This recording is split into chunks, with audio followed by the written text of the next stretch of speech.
그리고 올해는 많은 사람들이 알트 시즌을 기대하고 있습니다. 비트코인이 치고 올라가면 그 다음에 알트코인이 치고 올라가는데 올해는 상대적으로 예년에 비해서 알트코인들의 상승세가 더 가파르게 치고 올라갈 거다라는 기대들을 하고 있는 거죠.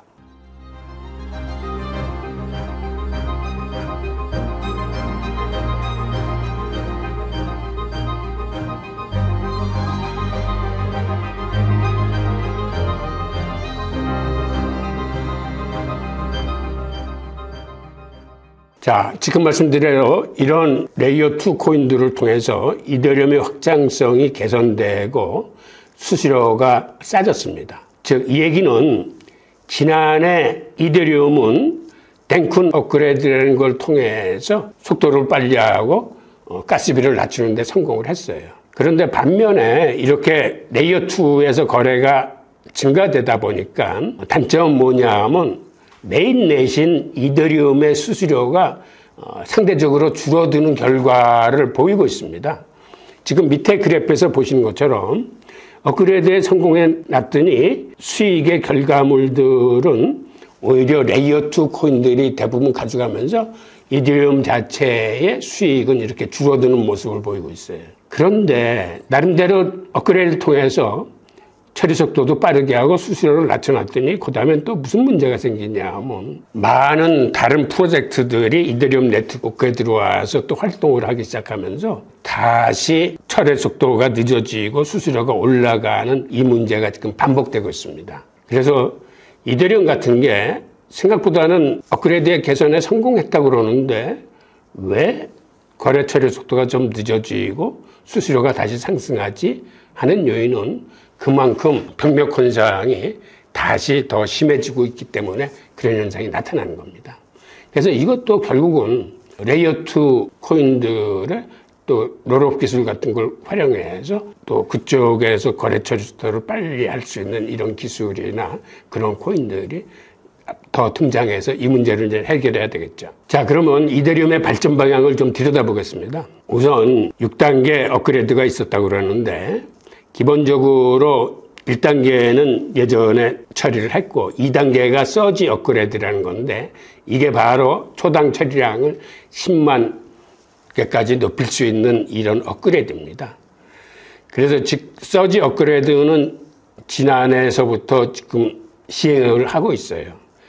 그래서 이 덕분에 처리 속도도 좀 빨라지고 수수료도 좀 싸졌습니다.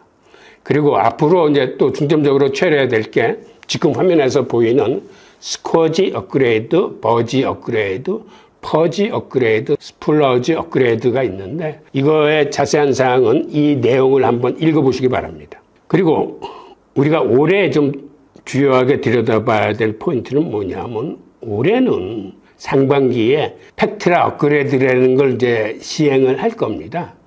즉, 이 업그레이드의 특징은 레이어2 코인들과의 연동성을 개선하는 게 주요 목표라고 해요.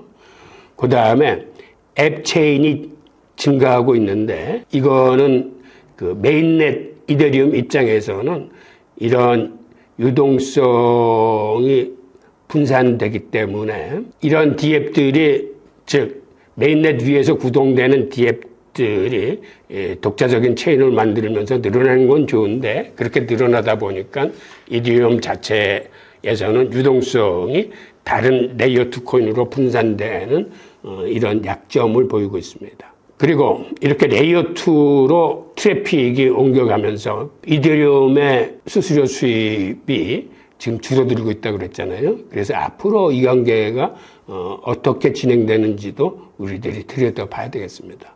근본적으로 그 코인은 사실은 수익이 늘어나야 그 코인의 성장성이 있는 거거든요. 근데 이렇게 레이어2 쪽으로 자꾸만 분산되다 보니까 이더리움 자체의 수익은 오히려 줄어들고 있는 이런 모습을 보이고 있습니다. 자, 그렇다면 2025년 올해는 이더리움과 알트코인의 해가 될 수 있을까라는 여기에 대한 해답은 우선 스테노 리서치의 그 분석에 따르면 올해는 비트코인보다 이더리움의 성장성이 더 좋을 것이라고 전망을 하고 있습니다. 그래서 이더리움 목표가를 지금보다 2배 이상인 한 8,000달러까지 오를 수 있다라고 스테너 리서치는 전망하고 있고, 즉 이 얘기는 지금 한 10만 달러 정도 하는 비트코인은 올해 말에 한 15만 달러, 50% 정도 성장할 거라고 보는데 반해서 이더리움은 지금 한 3,400불 내에 있는 게 8,000달러까지 올라간다는 얘기는 2배 이상 성장하기 때문에 올해는 이더리움이 비트코인보다는 성장성이 훨씬 더 좋을 거다라는 이런 분석이 있습니다. 그런데 이렇게 이더리움이 반등하기 위해서는 어떤 요인들이 있어야 되냐면 스테이킹 수익과 활용성이 더 높아져야 된다. 여러분들 이더리움 ETF에서 지금 가장 초점이 되는 팩트가 뭐냐면, 이더리움 ETF에 들어가는 이더리움이다 하더라도 그거를 별도로 스테이킹을 할 수 있게 허용해 주느냐 여부가 우리가 올해 봐야 될 포인트고, 또 하나는 이더리움 네트워크를 통해서 DeFi, 그 다음에 NFT 이런 것들이 올해는 많이 활성화될 걸로 기대를 하고 있어요. 즉 DeFi라는 건 스마트 컨트랙트를 갖고 운영되는 그 분야이기 때문에 디파이 산업이 큰다는 얘기는 한마디로 이더리움이 같이 성장한다는 그런 얘기입니다. 그리고 올해는 많은 사람들이 알트 시즌을 기대하고 있습니다. 비트코인이 치고 올라가면 그 다음에 알트코인이 치고 올라가는데, 올해는 상대적으로 예년에 비해서 알트코인들의 상승세가 더 가파르게 치고 올라갈 거다라는 기대들을 하고 있는 거죠. 그리고 지금 이더리움이 계획하고 있는 업그레이드나 이런 확장성 개선 등의 문제가 제대로 잘 진행되는지 여부, 이것들을 종합해서 이 힘들이 올해 이더리움의 성장 동력이 될 거예요. 그래서 이 분야들을 각각 좀 잘 살펴봐야 될 필요가 있습니다. 이거를 다시 한번 설명을 드리면, 이더리움은 디파이의 성장과 괴를 같이 한다는 거고, 그 다음에 올해 관심 분야가 디파이와 RWA와 인공지능 에이전트입니다. 즉 많은 사람들이 올해 이 세 개 분야에서 크게 성장을 이뤄낼 것이라고 그러는데, 근데 바로 이더리움이 그 중에서 디파이와 RWA라는 여기에 깊숙이 관여되고 있습니다. 그리고 현재 이더리움 공급량의 한 28%가 스테이킹에 잠겨 있어요. 그리고 그 스테이킹을 함으로써 받을 수 있는 평균 수익이 한 3% 정도 됩니다.